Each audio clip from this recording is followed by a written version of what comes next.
Throwaway account for obvious reasons. I've been sitting on this for years, and I guess tonight's the night I finally put it into words. I'm William. I'm not proud of this, and I'm not looking for absolution. This is just me telling the truth the way I remember it. The crime I'm talking about wasn't flashy or violent. No masks, no alarms, no dramatic getaway. It was quieter than that. Investment fraud. The kind that happens over coffee tables and group chats. The kind where the victims already trust you before you ever open your mouth. At the time, I was in my early 30s, stuck in that uncomfortable place where I looked successful but felt like I was drowning. Student loans, a job that paid just enough to keep me anxious, and a constant sense that I'd somehow missed the boat everyone else had boarded. Meanwhile, people around me, friends, former coworkers, even family acquaintances, were talking about returns, side hustles, passive income. I felt small listening to them. What made it worse was that I knew just enough about finance to sound competent. I read a lot. I followed markets casually. I could explain concepts without fully living them. That gap between how smart I seemed and how broke I was started to eat at me. The opportunity didn't arrive like a lightning bolt. It crept in slowly, disguised as a harmless exaggeration here, a confident nod there. I didn't wake up one morning planning to defraud people I cared about. I told myself I was just managing expectations, at first. Then, borrowing time. Then, eventually, something darker that I didn't want to name yet. The circumstances were mundane, which is what still haunts me. Dinners. Text messages. Familiar faces. No strangers. These were people who had sat across from me at birthdays and barbecues. And somehow, I convinced myself that made it easier. This is the story of how I crossed that line. The idea really took shape after a friend of a friend asked me about investing one night. We were at a small get-together, half-empty beer bottles on the counter, everyone pretending adulthood felt natural. He mentioned crypto, index funds, getting in early. I nodded along and said a few things I'd said 100 times before, safe-sounding, confident, vague. He listened. Like really listened. That was the moment I noticed something dangerous. People assumed I knew more than I did. Not because I lied outright, but because I didn't correct their assumptions. When someone said, "You're good with money, right?" I didn't say no. I smiled. Shrugged. Let the silence do the work. On the drive home that night, I kept replaying the conversation. Not in a guilty way, more like mentally circling a loose thread. I remember thinking, if I actually had capital, I could do something with this. Then the thought twisted slightly. What if the capital came first? I justified it almost immediately. I told myself I'd invest whatever money came in legitimately. That I'd make it right. That it would just be temporary, a bridge over a rough patch. I wasn't thinking about stealing yet. I was thinking about timing. Cash flow. Opportunity cost. All the words that make bad ideas sound strategic. Over the next few weeks, I paid attention. I listened more than I talked. Who complained about missing opportunities? Who had savings just sitting there? Who trusted me without needing proof? It wasn't predatory in my mind at the time, it felt like research. I even told myself I was doing them a favor by offering something better than their bank's interest rate. That's the scariest part looking back, how reasonable it all felt. I wasn't planning a crime in a dark room. I was daydreaming on my couch, scrolling through spreadsheets, imagining a version of myself who finally caught up to everyone else. By the time I admitted, even silently, that I might be crossing a line, the idea already felt inevitable. Once the idea settled in my head, it didn't feel dramatic. It felt administrative. That's how I know I was already in trouble. I started thinking in terms of logistics instead of morality. I didn't draw up some evil master plan. I just organized my life around the story I wanted to tell. I cleaned up my online presence, stopped making jokes about being broke, started speaking more carefully about work. I practiced sounding calm when talking about money, like it was boring to me. Confidence, I learned, isn't about knowing everything, it's about never seeming rushed. I also started keeping notes. Nothing incriminating, at least not in my mind at the time. Just reminders of who I'd talked to, what they cared about, what scared them.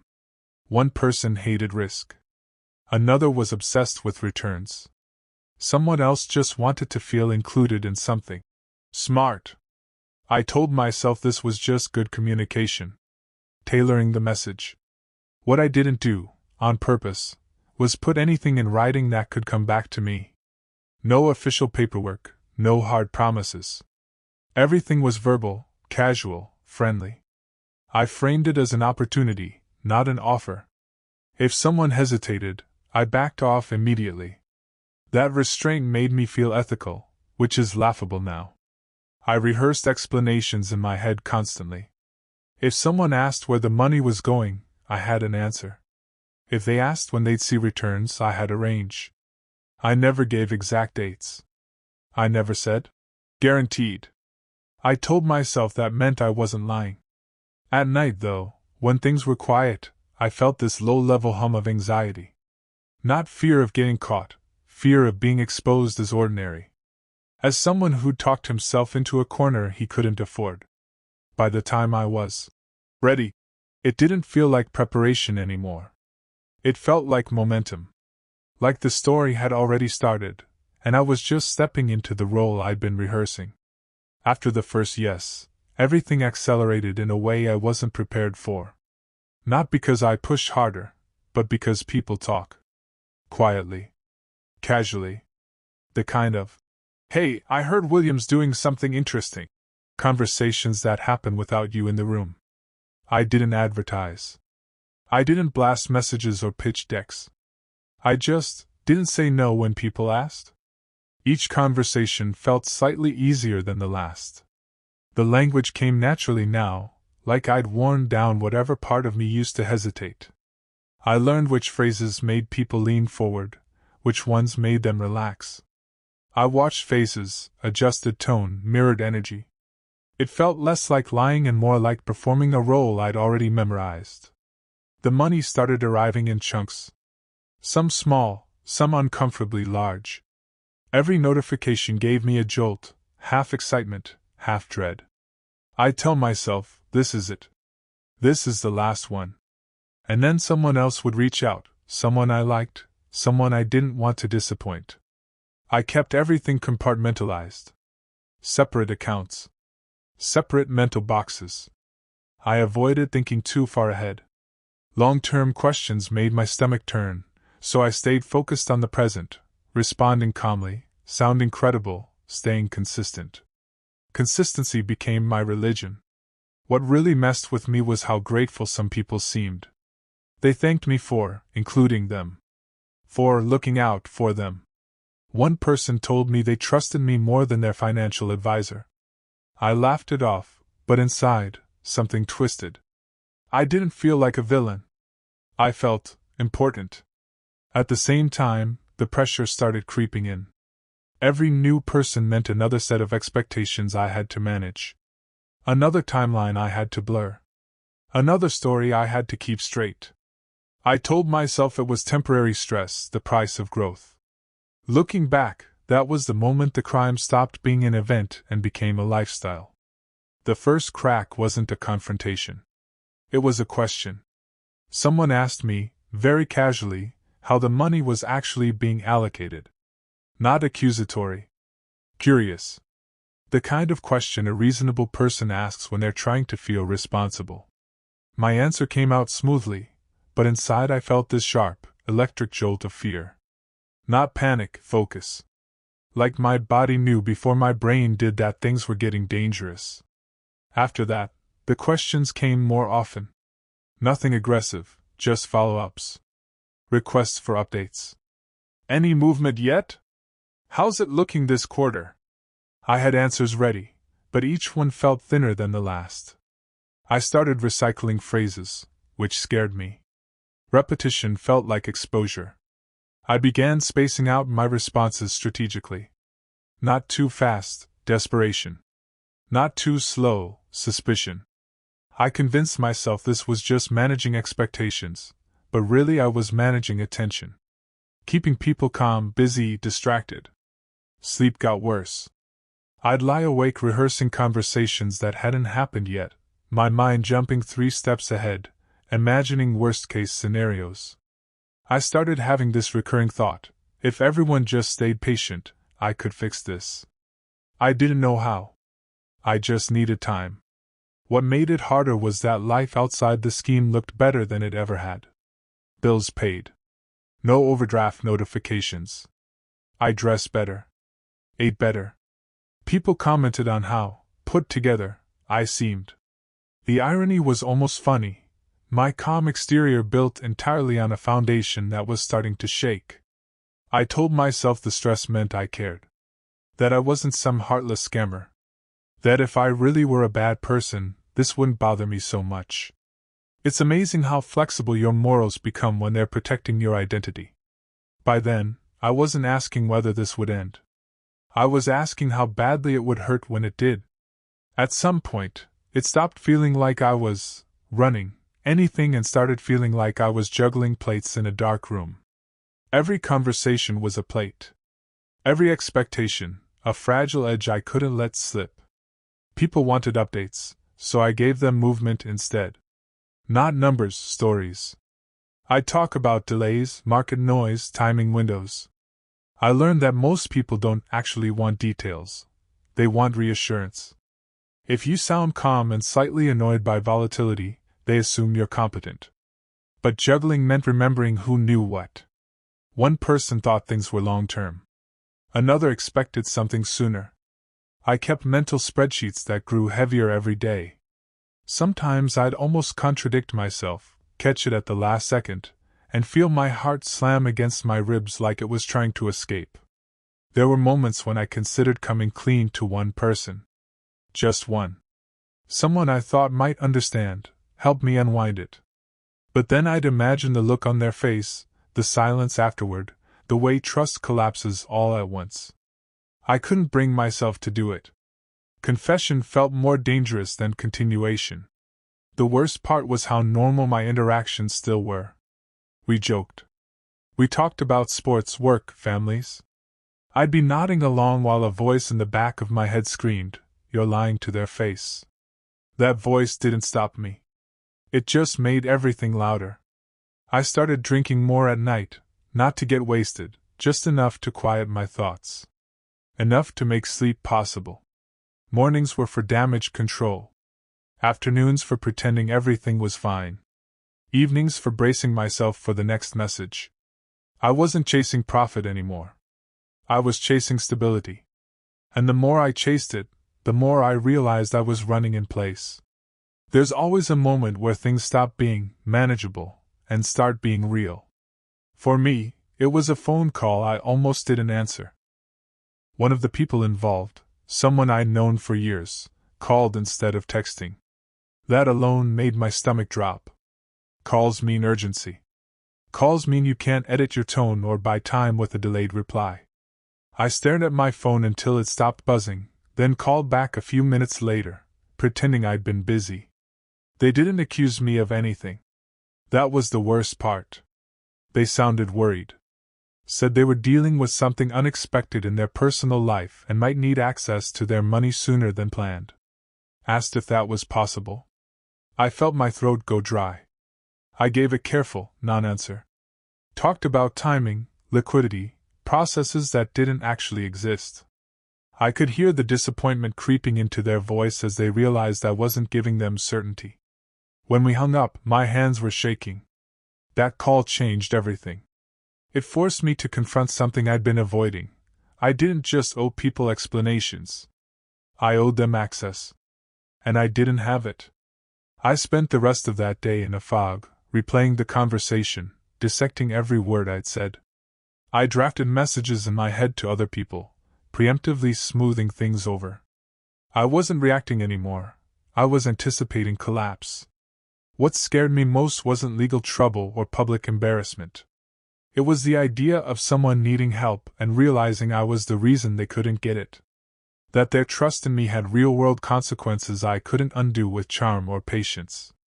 That night, for the first time, I didn't sleep at all. I just lay there, staring at the ceiling, realizing that whatever this had started as, it had become something I could no longer pretend was temporary. After that call, everything became reactive. I wasn't planning anymore. I was patching holes as they appeared, hoping the structure wouldn't give out all at once. I started making excuses I hated myself for. Delays framed as prudence. Obstacles framed as temporary. I told myself I was protecting people from panic, that honesty would only make things worse. That was the lie I leaned on hardest. I'm keeping things calm. I considered moving money around, shifting balances just enough to satisfy one person without alarming others. The thought made me nauseous, but I still entertained it. That's how far gone I was, measuring bad options against worse ones like it was a normal decision tree. Every notification on my phone sent a spike of adrenaline through me. Email? Dread. Text? Dread. Unknown number? Pure terror. I started keeping my phone face down, like I could avoid consequences by not looking at them. The irony was that from the outside, I seemed busier than ever. I told people work was intense. That I was stressed, but in a good way. No one questioned it. Stress looks responsible when you frame it right. Internally, though, I felt like I was shrinking. I avoided mirrors. I avoided quiet moments. I couldn't remember the last time I'd felt genuinely relaxed. Everything was measured now, every word, every pause, every promise carefully vague. I still told myself there was a way out. Some clean exit I hadn't thought of yet. Some future version of me who would solve this elegantly and look back on it as a near miss. But deep down, I think I knew, I wasn't scrambling to fix the situation. I was scrambling to delay the moment I'd have to face what I'd done. The confrontation didn't come the way I expected. No angry mob. No police at the door. Just two people sitting across from me at a kitchen table, asking for clarity I couldn't give. They'd talked to each other. Compared notes. That's how it always happens, I guess. Separate stories overlap, timelines don't line up, and suddenly the fog you've been hiding in lifts for everyone but you. One of them asked me, point blank, to explain, in simple terms, where the money was and when they could expect it back. I tried to stay calm. I really did. I leaned into the language I'd been using for months, but this time it didn't land. They weren't angry yet. They were confused. And confusion is dangerous because it turns into something sharper once it settles. There was a moment, just a few seconds, where I considered telling the full truth. Admitting I'd messed up, that I'd overextended, that I didn't actually have control anymore. I opened my mouth to do it. Instead, I justified. I minimized. I framed it as miscommunication. Watching their faces change as I spoke is something I'll never forget. Trust doesn't shatter loudly. It erodes. You can see it draining out of someone's eyes. They didn't threaten me. They didn't yell. They just said they needed answers soon. Real ones. When they left, the house felt too quiet, like the air itself was judging me. That was the first time I felt something heavier than fear, inevitability. The sense that no matter what I did next, the version of myself I'd been pretending to be was already gone. After they left, I didn't move for a long time. I just sat there at the table, staring at the spot where one of them had rested their hands. It felt like the room had absorbed everything I'd been avoiding, and now there was nowhere left for it to go but into me. The adrenaline that had been carrying me for months finally burned out. What replaced it was this crushing heaviness, like gravity had been turned up. I couldn't tell if I was nauseous from fear or shame, but I knew I couldn't keep pretending this was just a stressful phase. I replayed every conversation I'd ever had with them, looking for the moment where I could have stopped. Where I could have said, actually, never mind. But hindsight is a cruel editor. It makes everything look obvious after the fact. I started drafting messages I never sent. Apologies that sounded hollow even to me. Explanations that felt more like excuses the longer I stared at them. Every version of the truth felt inadequate because none of them changed the core fact. I had taken advantage of trust, and no amount of careful wording could undo that. That night, guilt finally showed up in full. Not abstract, not intellectual, physical. Tight chest. Shallow breaths. The kind of guilt that makes you feel exposed even when you're alone. I kept imagining them talking to others, my name coming up in hushed tones, confusion turning into anger. For the first time, I asked myself a question I'd been avoiding completely. What kind of person does this make me? And worse, what if this is who I actually am? I didn't have answers. Just the growing realization that whatever happened next, I was going to have to live with it. The days after that meeting blurred together. I shifted into a mode I can only describe as damage control, short-term thinking, survival instincts, no illusions left about fixing everything. I wasn't trying to make it right anymore. I was trying to make it less bad. I started responding faster, not slower. Clarity light. Enough information to acknowledge concerns, not enough to fully expose the mess. I told myself transparency would come soon, just not yet. That I needed one clean breath before diving under again. A couple of people pressed harder. One hinted, very carefully, at legal options. They didn't say the word lawyer, but it hovered in the air between us. I nodded, swallowed, said I understood. I meant it in the sense that a person understands gravity when they're already falling. I tried to justify my actions out loud for the first time, even if only partially. I talked about pressure, about bad timing, about how things had snowballed. Saying it felt weak, like I was shrinking my responsibility to make it fit into sentences that wouldn't choke me. No one looked convinced. At home, I started boxing things up mentally. If this ends, what do I lose first? Reputation? Relationships? Then maybe money I didn't even really have. I caught myself rehearsing explanations for people who hadn't confronted me yet, and that's when it hit me. I was living several steps ahead of reality, always bracing for impact. There was no thrill left at all. No sense of control. Just this grinding awareness that every move I made was being watched more closely than before. That the story I'd been telling was no longer mine alone. I wasn't in free fall yet. But I could feel the ground getting closer. The illusion finally broke, not with a bang, but with paperwork. Someone sent me a formal-looking email, polite, structured, unmistakably written with advice. They asked for a timeline, documentation, and a clear plan for restitution. Reading it, I felt oddly calm.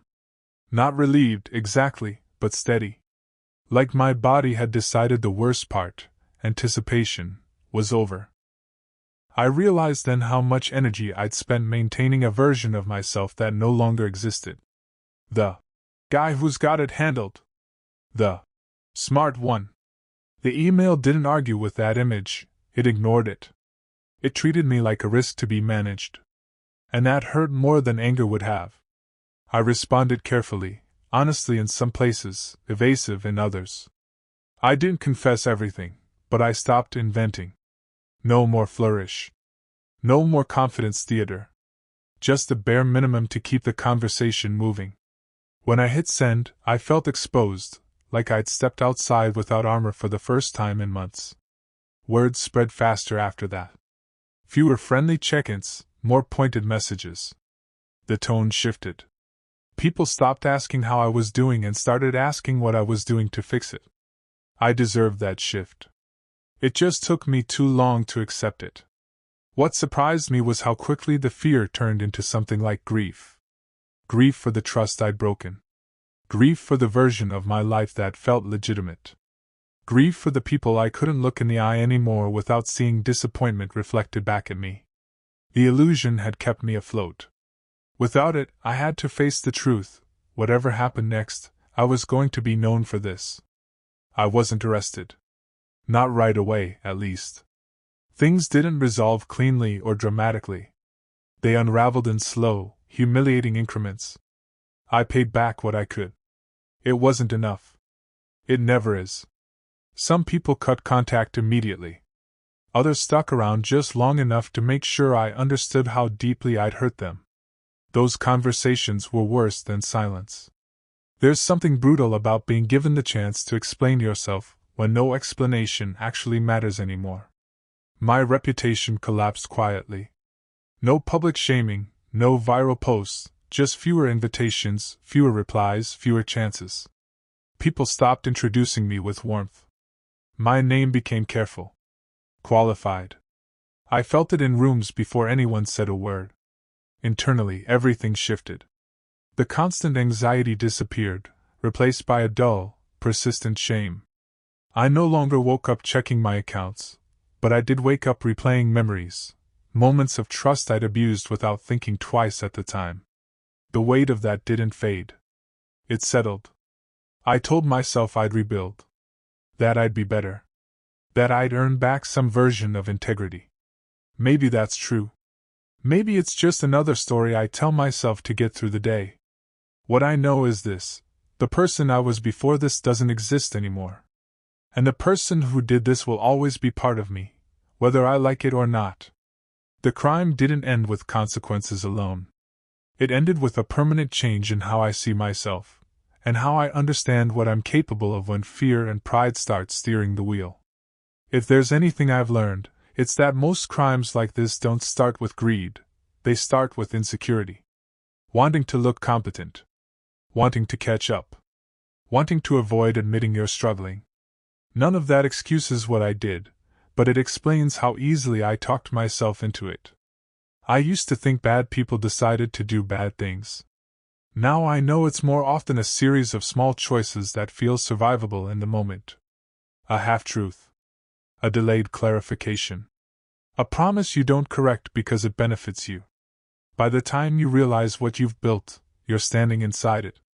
If you're reading this and you're in anything even adjacent to where I was, managing other people's money, holding their trust, feeling pressure to perform, my advice is simple and hard: stop early. Admit limits. Take the embarrassment. It is nothing compared to the long-term cost of betrayal. Pride heals faster than broken trust ever will. And if you're on the other side, thinking about investing with someone you know, ask uncomfortable questions. Get things in writing. Don't confuse familiarity with safety. Trust should never replace verification, no matter how good someone makes you feel. As for me, I live quieter now. More honest, at least with myself. I don't tell this story to feel better. I tell it because pretending it didn't happen only made me capable of worse. This is part of my life whether I like it or not. If nothing else, let this be a warning: the scariest thing about what I did wasn't how clever it was. It was how normal it felt, right up until it didn't.